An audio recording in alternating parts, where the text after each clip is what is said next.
d'abord dire que j'ai travaillé avec ma consoeur Céline Broggio, plus spécialiste de sciences politiques, mais sur le plan géographique, ce qui était important de voir, c'est le fait que le Brésil soit rentré dans les pays émergents très nettement, et cette émergence se manifeste par une plus grande place dans les relations internationales et aussi l'émergence de la classe moyenne dans le pays du Brésil, c'est-à-dire que cette classe moyenne prend une importance et elle signifie que économiquement le Brésil s'est stabilisé, économiquement et socialement le Brésil s'est stabilisé.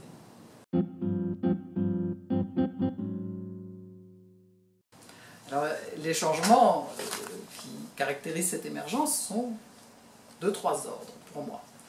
Je mettrai d'abord le changement démographique. Le Brésil a terminé sa transition démographique.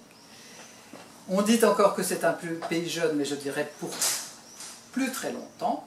Il est maintenant rentré dans la catégorie des pays, comme je disais, ayant terminé leur transition démographique, c'est-à-dire avec une natalité en baisse, un taux de fécondité également en baisse, une moyenne de 2 enfants par femme, ce qui est une baisse très importante de ce facteur de renouvellement de la population. La part des jeunes, d'ailleurs, diminue dans la population en chiffre absolu entre les deux recensements de 2000 et 2010, et la part des plus de 60 ans s'accroît. Elle est passée de 5% en 1980 à 11% en 2010.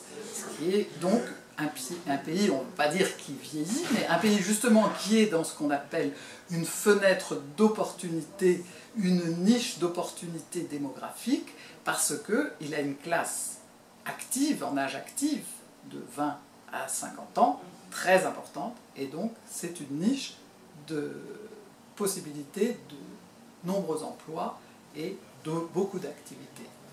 Peu de jeunes, pas encore beaucoup de vieux, et beaucoup d'actifs. Et ça, c'est une chance.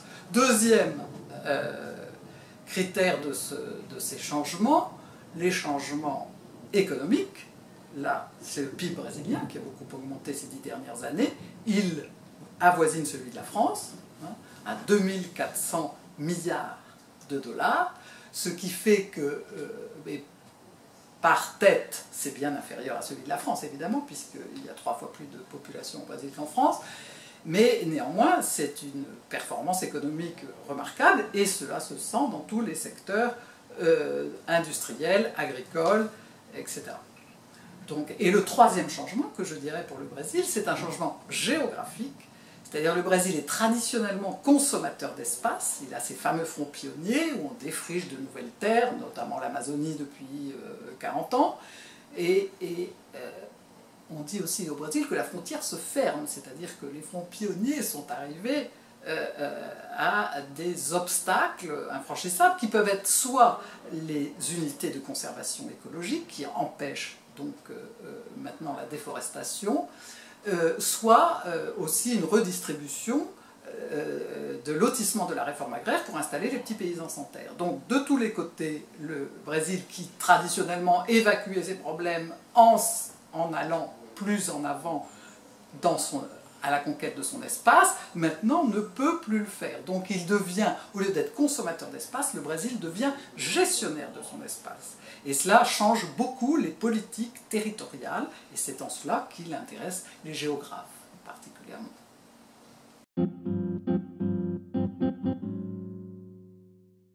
Justement, pour retrouver une problématique de géographie, c'est la division régionale qui nous importe.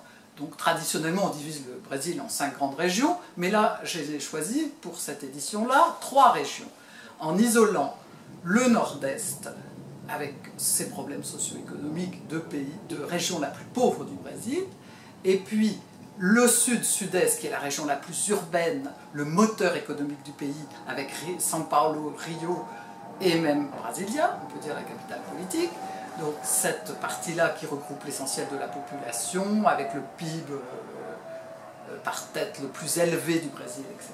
Donc c'est une problématique spécifique. Et enfin, la 3e grande région, l'Amazonie, qui elle a sa problématique aussi spécifique, qui est celle de du reboisement,